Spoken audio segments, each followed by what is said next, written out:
Assalamualaikum warahmatullahi wabarakatuh. Perkenalkan, saya Dwi Noviansa. Saya akan memaparkan hasil analisis data.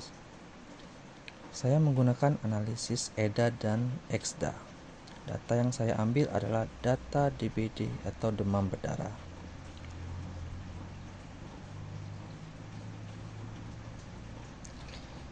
Berikut adalah interpretasi dari beberapa grafik yang ditampilkan.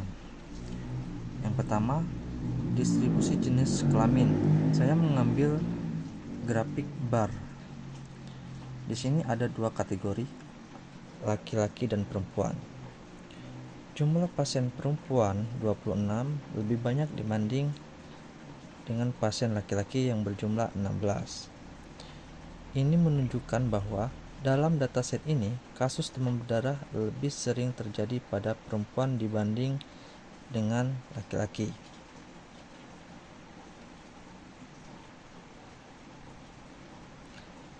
Distribusi usia pasien. Di sini saya mengambil line chart. Grafik menunjukkan jumlah pasien dalam berbagai rentan usia.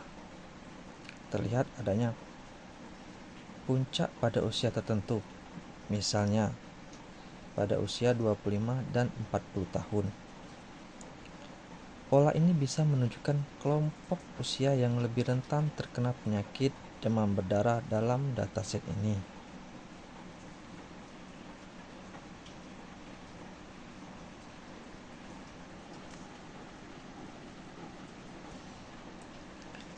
Yang ketiga, saya mengambil diagram pie pada distribusi durasi gejala. Diagram ini membagi dataset menjadi beberapa kategori, kemungkinan berdasarkan lokasi, tingkat keparahan, atau faktor lainnya. Setiap warna memiliki kategori berbeda dengan jumlah kasus yang seimbang.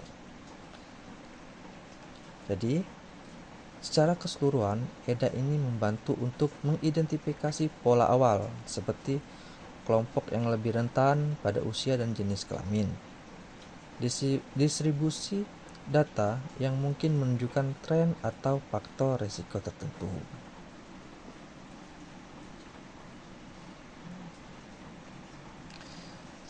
Untuk selanjutnya, kita ke analisis explainable data analysis atau EXDA yang lebih mendalam untuk presentasi.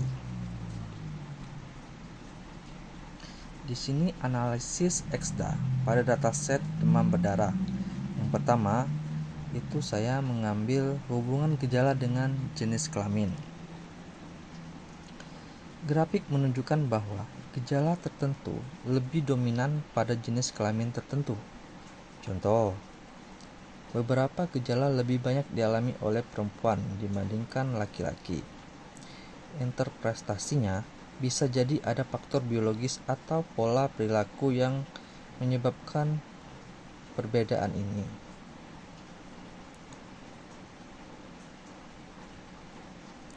Yang kedua, hubungan faktor risiko demam berdarah. Visualisasi memperlihatkan hubungan antara faktor lingkungan, kebiasaan, dan hasil pemeriksaan laboratorium.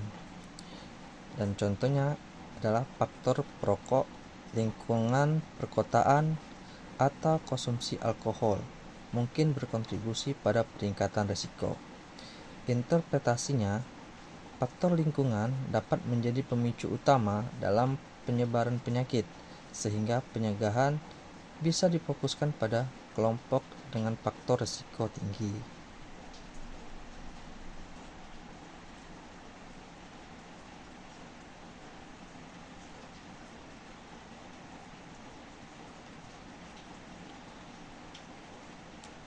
Yang ketiga, hubungan jenis kelamin dengan pemeriksaan fisik.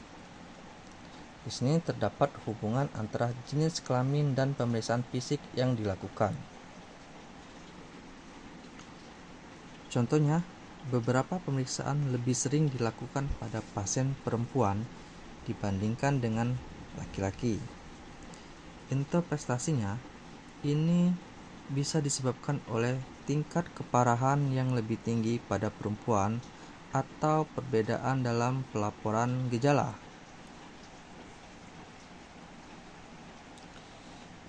Kesimpulan dan rekomendasinya, yang pertama, untuk identifikasi kelompok rentan, pasien perempuan tampaknya memiliki jumlah kasus yang lebih tinggi serta variasi gejala yang lebih kompleks.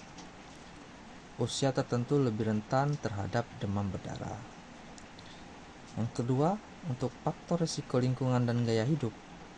Faktor eksternal seperti lingkungan perkotaan, kebiasaan merokok, dan konsumsi alkohol dapat meningkatkan risiko. Kampanye pencegahan dapat difokuskan pada kelompok dengan faktor risiko tinggi. Ketiga, strategi pencegahan dan intervensi. Pemerintah atau tenaga kesehatan dapat memprioritaskan pemeriksaan lebih intensif bagi kelompok yang lebih rentan, seperti sosialisasi mengenai pencegahan, misalnya menjaga kebersihan lingkungan harus ditargetkan ke daerah berisiko tinggi. Demikian presentasi yang saya sampaikan, lebih kurang saya mohon maaf. Wassalamualaikum warahmatullahi wabarakatuh.